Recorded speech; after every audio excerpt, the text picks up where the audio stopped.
Gas stove కొలరెక్టాల్ సమస్యలకు ఇంకా భయం వద్దు. మన హైదరాబాద్ లోనే వరల్డ్ క్లాస్ ట్రీట్మెంట్. అతిథిలా రండి, కుటుంబ సభ్యుడిలా వెళ్ళండి. ఆంధ్రప్రదేశ్లో ఎస్ఐఆర్ ప్రక్రియ ముగిసింది. డ్రాఫ్ట్ అంటే ముసాయిదాకు సంబంధించిన ఓటర్ల జాబితా కూడా రిలీజ్ అయింది. అయితే దీనిపైన ఎన్నో సందేహాలు, ఎన్నో అనుమానాలు ఉన్నాయి. సో ప్రజల నుంచి వస్తున్న అనుమానాలు, సందేహాన్ని నివృత్తి చేయడానికి ప్రస్తుతం ఎన్టీఆర్ జిల్లా కలెక్టర్ లక్ష్మీష ఉన్నారు. మీ తరఫున ఆ క్వశ్చన్స్ అన్నీ సార్ని అడుగుతాను. సార్, చాలా డౌట్స్ ఉన్నాయి సార్. ఎస్ఐఆర్ ప్రక్రియ కంప్లీట్ అయిపోయింది. బట్ నిన్న ఏదైతే ఓటర్ జాబితా వచ్చిందో ముసాయిదాకి సంబంధించి నేను కూడా టెస్ట్ చేశాను సార్. నా టీఎంఓ నెంబర్ని ఈసీకి సంబంధించిన యాప్ దగ్గరికి వెళ్ళాను, టెస్ట్ చేశాను. కొన్ని డౌట్స్ వచ్చాయి సార్ నాకు. ఇందులో ప్రధానంగా ఈ ఓటుకి సంబంధించి పొరపాటున నా పేరు మిస్ అయితే లేదా తప్పు పడితే, సో మీ ఎమ్యునేషన్ ఫామ్లో తప్పు ఉన్నా లేకపోతే ఇంకొక రకంగా తప్పు పడినా దాన్ని సరిదిద్దుకోవాలంటే టైం ఎట్లా, ఎవరిని కలవాలి? స్పెషల్ ఇంటెన్సివ్ రివిజన్ ఇప్పుడు క్లెయిమ్స్ అండ్ అబ్జెక్షన్ స్టేజ్లో ఉంది. దీంట్లో మీకు ఆల్రెడీ డ్రాఫ్ట్ రోల్ని పబ్లిష్ చేసి ప్రతి బూత్ లెవెల్లో, ప్రతి కాన్స్టిట్యున్సీ లెవెల్లో పబ్లిక్ రిప్రజెంటేటివ్స్ కూడా ఇవ్వడం జరిగింది. అయితే బిఎల్ఏస్ బూత్ లెవెల్ అసిస్టెంట్స్ ఉంటారు వాళ్ళకి. అదే కాకుండా ప్రతి బిఎల్ఓ దగ్గర లిస్ట్ ఉంటుంది. సో ఈ క్లెయిమ్స్ అండ్ అబ్జెక్షన్లో మెయిన్ ఇప్పుడు అడిగినట్టు ఓట్ డిలీట్ అయిపోయింది, లేదా నాది నేమ్ కరెక్షన్ ఉంది, లేదా నాది ఇక్కడ ఉండాల్సిన ఓటు ఇంకొకటి ఎక్కడ దగ్గరికి వెళ్ళిపోయింది, ఇటువంటివి వచ్చినప్పుడు ఆ కన్సర్న్డ్ ఓటరు క్లెయిమ్స్ ఆర్ అబ్జెక్షన్స్ని రైజ్ చేయాలి. ఇది రైజ్ చేయడానికి బిఎల్ఓకి ఇవ్వచ్చు, అలాగే ఈఆర్ఓ ఉంటారు, వాళ్ళకి వాళ్ళ అబ్జెక్షన్ ఏదైతే ఉందో, నా డిలీట్ అయితే డిలీట్ అయిందనో, లేదా కరెక్షన్ చేయాలంటే కరెక్షన్ చేయాలనో, లేదా ఈ అడ్రస్ మార్పు లేదా ఈ నేమ్ కరెక్షన్ చేయాలనో ఈ 1 మంత్ అంటే ఇప్పుడు ఆగస్టు 31 వరకు క్లెయిమ్స్ అండ్ అబ్జెక్షన్ రైజ్ చేయొచ్చు.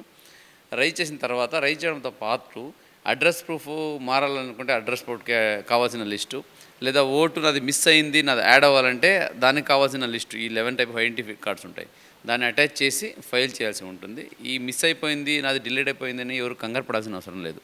జనరల్గా ఓటు మిస్ అవ్వడానికి 2-3 రీజన్స్ ఉంటాయి. ఇప్పుడు ఆల్రెడీ మనం ఈ ఎస్ఐఆర్ చేసినప్పుడు డోర్ టు డోర్ ఇన్స్పెక్షన్ చేసి మనం ఫామ్ డిజిటలైజ్ చేసినప్పుడు అక్కడ ఉన్న బిఎల్ఎస్ కూడా చెప్పడం జరిగింది.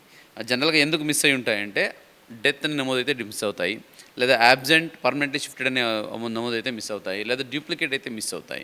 ఈ ఏ కేటగిరీలో ఉన్నా కూడా ఇప్పుడు డూప్లికేట్ అయితే జనరల్గా ఆల్రెడీ ఎన్రోల్డ్ అని వచ్చింది డిజిటైజ్ చేస్తున్నప్పుడు, లేదు నాది ఇక్కడే కావాలంటే మీది ఇంకొక దగ్గర ఎక్కడో ఉంటుంది. సో మీరు ప్రాపర్గా ఈ ఫామ్ని అబ్జెక్షన్ ఫైల్ చేసి అది ఎక్కడ ఉంది అనేది వెరిఫై చేసి ఇక్కడ చేయడం జరుగుతుంది. ఎవరైనా బతికి ఉండి డెత్ని కనుక నమోదు చేశారనుకోండి, అది యాక్చువల్లీ జరగకూడదు, జరిగి ఉండదు. ఇన్ కేస్ పొరపాటున జరిగి ఉంటే డెత్ అని నమోదు చేయాలంటే కంపల్సరీగా డెత్ సర్టిఫికేట్ తీసుకోమని చెప్పాం బిఎల్ఓస్కి, దాన్ని బట్టే చేయమని చెప్పాం. ఇప్పుడు నా జిల్లాలో చూసుకుంటే దాదాపు 55,813 మంది డెత్ అని రిజిస్టర్ అయింది. దీంట్లో ఎవరైనా పొరపాటు అయ్యి ఉంది అనుకుంటే మీరు ఇమీడియట్గా ఫార్మ్ 6 ఫైల్ చేస్తే అది తీసుకొని దాన్ని ఎక్కేస్తారు. అండ్ ఎక్కడ పొరపాటు జరిగింది డెత్ని ఎవరు బట్టి చూసుకుని దాన్ని బట్టి యాక్షన్ కూడా తీసుకోవడం జరుగుతుంది. ఇంకా పర్మనెంట్లీ షిఫ్టెడ్ అండ్ అదర్స్ అలాగే ఆల్రెడీ ఎన్రోల్డ్ అయితే ఉన్నారో వీళ్ళు జనరల్గా మనం ఈ ఎన్యూమరేషన్ చేస్తూ డిజిటలైజేషన్ చేసి వెళ్ళినప్పుడు అక్కడ అడ్రస్లో లేదు, వేరే దగ్గర వెళ్ళిపోయారని మీ రిలేటివ్స్ చెప్పినా, లేదా అక్కడ ట్రేస్ అవ్వకపోయినా పర్మనెంట్లీ షిఫ్టెడ్ దాంట్లో పెట్టి ఉంటారు. కానీ ఇప్పుడు డ్రాఫ్ట్ పబ్లిష్ చేసినప్పుడు మీరు అక్కడ ఉన్నాము, మేము ఇక్కడ ఉన్నామని ఉంటే కంపల్సరీగా మీరు ఫామ్ 6ని ఫైల్ చేస్తూ దానికి కావాల్సిన డీటెయిల్స్ ఈ 11 రకాల ఐడి కార్డు ఏదో ఒకటి పెట్టాల్సి ఉంటుంది. లైక్ ప్యాను, లేదా రేషన్ కార్డు, లేదా మీది బ్యాంక్ పాస్బుక్, ఇటువంటి స్టడీ సర్టిఫికేటు, క్యాస్ట్ సర్టిఫికేట్స్, ఇటువంటి 11 రకాలు ఉన్నాయి. దీంట్లో ఏదో ఒకటి ఉంటుంది. దాన్ని మీరు ఫైల్ చేసుకుంటే ఈఆర్ఓ ఎలక్ట్రల్ రిజిస్ట్రేషన్ ఆఫీసర్ దాన్ని వెరిఫై చేసి కరెక్ట్గా ఉందంటే దాన్ని ఇప్పుడు కూడా ఎక్కిస్తారు. పేరు మిస్ అయిందని ఆందోళన పడాల్సిన అవసరం లేదు. మీ దగ్గర ఉన్న బిఎల్ఓ, బిఏఎల్ఏస్ని అడిగినా కూడా మీకు ఎక్స్ప్లెయిన్ చేస్తారు.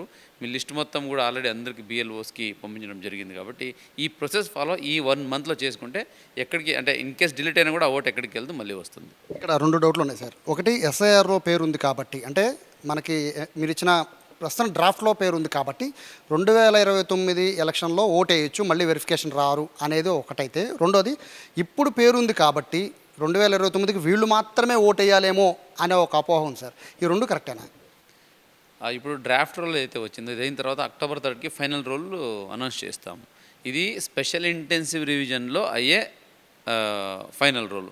ఇక్కడ డెత్, యాబ్సెంటు, డూప్లికేట్ ఇటువంటి లిస్ట్ ఉండదు. ఇప్పుడు 29 నాటికి ఎవరు ఓటు వేయచ్చు అంటే ఆ 29 నాటికి ఎవరెవరు ఎలిజిబుల్ అవుతారో వాళ్ళందరూ ఓటు వేయచ్చు. అంటే ఏంటి, ఇప్పుడు ఆయనకి 17 ఇయర్స్ ఉంది, ఇప్పుడు ఆయనకి 16 ఇయర్స్ ఉందనుకోండి, 2029 నాటికి ఆయనకి 18 ఇయర్ అవుతుంది కదా. So he will become eligible. అప్పుడు అతను పెట్టుకోవచ్చు. అంటే ఏంటి, ఓట్ అడిషన్ ప్రక్రియ ఏదైతే ఉందో ఇది ఫామ్ 6 ద్వారా అది ఎప్పుడైనా పెట్టుకోవచ్చు. ఎలక్షన్కి ముందు కూడా పెట్టుకోవచ్చు. అది కంటిన్యూస్ అప్డేషన్ స్పెషల్ సమ్మర్ రివిజన్లో అప్డేట్ అవుతూ ఉంటుంది. ఇప్పుడేది ఏంటంటే మెయిన్లీ 2002లో ఎవరైతే ఉన్నారో వాళ్ళకి ఇప్పుడు ఉన్న వాళ్ళకి లింక్ ఉందా లేదా అని చూడడమే ఎస్ఐఆర్. ఇప్పుడు దీంట్లో లిస్ట్లో డిలీట్ అవుతే అంటే 2002లో ఉన్నవాళ్ళు అంటే ఎవరైతే 18 ఇయర్ కన్నా ఎబవ్ ఉన్నారో వాళ్ళు ఇప్పుడు డిలీట్ అయి ఉంటే ఈ రీజన్ ఉంటుంది, డెత్, అబ్సెంట్, షిఫ్టెడ్, డూప్లికేట్. దాన్ని ఇప్పుడు అబ్జెక్షన్ చేసుకుంటే ఇప్పుడు వాళ్ళు యాడ్ చేసుకోవచ్చు. ఇంకా 2029 ఎలక్షన్ వరకు అయితే ఇప్పుడు ఉన్నవాళ్ళు ఉంటారు, ఇప్పుడు లేని వాళ్ళు కూడా అప్పుడు ఎలిజిబుల్ అయితే అప్పుడు ఉంటారు. చెప్తున్నాను ప్రకారం October 3కి ఏదైతే ఫైనల్ కాపీ వస్తుందో October 4th నుంచి అంటే ఇక్కడ నుంచి కూడా 18 ఇయర్స్ నిండిన ప్రతి ఒక్కళ్ళు కూడా మళ్ళీ ఫామ్ 6ని అప్లై చేసుకోవచ్చు, మళ్ళీ ఎన్రోల్ అవ్వచ్చు. సో కొత్త ఓట్లు అనేది ఆటోమేటిక్గా అప్పుడు నమోదు అయిపోతుంది. ఆ ప్రక్రియ కంటిన్యూ అవుతుంది సార్. కంటిన్యూ అవుతుంది. ఆ ప్రక్రియ కంటిన్యూస్గా October 4th నుంచి యథావిధిగా కంటిన్యూ అవుతుంది. అందరిలో ఉన్న మరొకటి ఏంటంటే ఎస్ఐఆర్ అసలు తీసుకొచ్చిందే ప్రధాన రీజన్ ఏంటంటే double votes, missing votes, death votes వీటిని ఐడెంటిఫై చేయడానికి సార్. డబల్ ఓట్స్ అనేది ప్రస్తుతం ఎన్టీఆర్ జిల్లాలో ఎన్ని గుర్తించారు? ఇప్పుడు నాకు డిజిటైజ్ చేసిన టైంకి ఇప్పుడు డ్రాఫ్ట్ రోల్లో చూసుకుంటే 29,361 మంది ఆల్రెడీ ఎన్రోల్డ్ అని వచ్చింది. అంటే ఏంటి, ఇంకొక దగ్గర ఎక్కడో ఎన్రోల్ అయ్యారు, ఇక్కడ కూడా ఉండి ఇంకొక దగ్గర ఉండి వాళ్ళు అక్కడ ఎన్రోల్ అయ్యారు కాబట్టి ఇక్కడ ఆల్రెడీ ఎన్రోల్డ్ అని వచ్చింది. సో ఇప్పుడు ఉన్న లెక్క ప్రకారంగా ఇవి డబల్ ఓటింగ్స్ నా జిల్లాలో ఉన్నటువంటివి 29,361. దీంట్లో లేదు మేము ఇక్కడే ఉన్నాము వేరే దగ్గర లేదని ఇప్పుడు ఏదైనా అబ్జెక్షన్ చేస్తే కొంచెం మార్పు రావచ్చు. యాజ్ ఆఫ్ నౌ 29,000 అనుకోవచ్చు. 29,000 మంది హైదరాబాద్ కావచ్చు, బెంగళూరు కావచ్చు, వేరే ప్రదేశంలో కావచ్చు, బట్ అలా ఓటు తీసుకున్నారు సార్. ఇప్పుడు వాళ్ళు ఎక్కడికే షిఫ్ట్ అవ్వాలి అనుకున్నారు లేదా అక్కడే వాళ్ళు ఉండిపోవాలనుకున్నారు. సో వాళ్ళకి షిఫ్టింగ్ ఆప్షన్ ఉంటుందా? ఇప్పుడు ఎస్ఐఆర్ జరుగుతున్నప్పుడు డోర్ టు డోర్ విజిట్ జరుగుతున్నప్పుడు వాళ్ళు చేసుకోవచ్చేయండి. ఇప్పుడు ఒక్కరికి విజయవాడలో కూడా ఉంది, హైదరాబాద్లో కూడా ఉందనుకోండి. మేము విజయవాడలో ఉంచుకోవాలనుకొని ఉంటే వాళ్ళు హైదరాబాద్లో పెట్టకూడదు అయ్యిండే డిజిటైజేషన్కి. అక్కడ ఎన్యుమరేషన్ ఫామ్ తిరిగి ఇచ్చారు కాబట్టి అక్కడ డిజిటైజ్ చేసేసారు. అందుకే వాళ్ళకి ఇక్కడ ఇప్పుడు ఆల్రెడీ ఎన్రోల్డ్ అని వస్తూ ఉంది. ఇన్ కేస్ ఇప్పుడు లేదు నాకు విజయవాడలోనే కావాలి హైదరాబాద్లో వద్దనుకుంటే ఇప్పుడు వాళ్ళు ఇది అయితే ఈ ఫైనల్ అయిపోయాక అంటే ఈ ఏదైతే ఫైనల్ ఆర్డర్ వస్తుందో అదైన తర్వాత ఫార్మ్ 8 పెట్టుకోవాలి, అంటే షిఫ్టింగ్ పెట్టుకోవాలి. అప్పుడు హైదరాబాద్ నుంచి ఇక్కడ షిఫ్ట్ చేయడానికి అవుతుంది. ఫైనల్గా చెప్పండి సార్, చాలామందికి డౌట్స్ ఉన్నాయి. బట్ ఇప్పుడు దాకంటే మీ బిఎల్ఓలు వాళ్ళందరూ కూడా ఇంటింటికి తిరిగారు కాబట్టి సో చెప్పారు, ఇబ్బందులని చెప్పారు. బట్ ఇక్కడి నుంచి పరిస్థితి సార్, ఒకవేళ వీళ్ళు సమస్యలు చెప్పాలన్నా, అభ్యంతరాలు చెప్పాలన్నా సో ఎవరిని కలవాలి, ఎలా కలవాలి? స్పెషల్ ఇంటెన్సివ్ రివిజన్లో ఎలక్షన్ మెషినరీ అంటే ఇక్కడ డిఈఓ నుంచి ఈఆర్ఓస్ అలాగే ఏఈఆర్ఓస్, బిఎల్ఓస్ వీళ్ళు ఎలక్షన్ మెషినరీలో పనిచేస్తుంటారు. నలుగురిలో ఈ చైన్లో ఎవరిని కాంటాక్ట్ చేసినా మీకు ఇన్ఫర్మేషన్ వస్తుంది. ఈ ఇన్ఫర్మేషన్ నెక్స్ట్ 1 month అయితే ఉందో క్లెయిమ్స్ అండ్ అబ్జెక్షన్ టైము, ఇక్కడ మీ అబ్జెక్షన్ ఏది అలాగే దానికి ప్రూఫ్ ఏంటి, దీన్ని సబ్మిట్ చేయడానికి వీళ్ళు ఎవరికైనా సబ్మిట్ చేయొచ్చు. సబ్మిట్ చేసిన వెంటనే మీకు నోటీస్ ఇవ్వడం జరుగుతుంది. నోటీస్ ఇచ్చేసి మీ సైడ్ నుంచి హియరింగ్ ఇవ్వడం జరుగుతుంది. హియరింగ్ ఇచ్చేసి మీరు చెప్పిన క్లెయిమ్ బట్టి దాన్ని డిస్పోజ్ చేయడం, మీరు చెప్పింది కరెక్టా లేదా మీరు చెప్పింది కాదా అని మీకు లిఖితపూర్వకంగా తెలియజేస్తారు. కాబట్టి మీరు జనరల్గా ఓటర్స్కి బిఎల్ఓ ఎక్కువ అందుబాటులో ఉంటారు కాబట్టి బిఎల్ఓ ద్వారా లేదా ఏఈఆర్ఓల ద్వారా మీద వాళ్ళు సంప్రదించవచ్చు. సంప్రదించి సమస్యలు ఏమైనా ఉంటే పరిస్థితి. ఆన్లైన్లో చేయడం లేదా సార్? ఆన్లైన్లో ఉంది, ఆన్లైన్ వాళ్ళ రైజ్ చేయొచ్చు. అది జనరల్గా ఆన్లైన్లో చేయాలని ఇబ్బంది ఉంది, నాకు అందుబాటులో లేదు అంటే ఎస్ అప్పుడు బిఎల్ఓ సంప్రదించవచ్చు. అదర్వైజ్ మీకు ఏది యాప్ ఉందో ఈసీఐ ఇది ఎలక్షన్ కమిషన్ నుండి యాప్, దాంట్లో సిటిజన్ ఇన్ఫర్మేషన్కి వెళ్తే మీరు కంప్లీట్గా అక్కడ కూడా ఇన్ఫర్మేషన్ దొరుకుతుంది.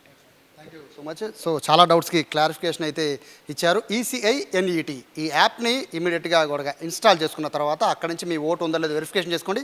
లేదు అంటే కనుక మీకు ఆన్లైన్ చేయడం వస్తే అక్కడ నుంచి మీరు ఫామ్ 8 ఫామ్ 6 అనేది కలెక్టర్ గారు చెప్పినట్టు దాని ద్వారా ప్రొసీజర్ ఫాలో అవ్వండి. అది కూడా లేదు అనుకుంటే బిఎల్ఓలు అందుబాటులో ఉంటారు కాబట్టి వాళ్ళ దగ్గరికి వెళ్ళి మీ అభ్యంతరాలని, సమస్యల్ని, ఇబ్బందుల్ని వాళ్ళకి చెప్తే కనుక మీ ఓటు పోకుండా జాగ్రత్తగా ఉండే అవకాశం ఉంటుంది.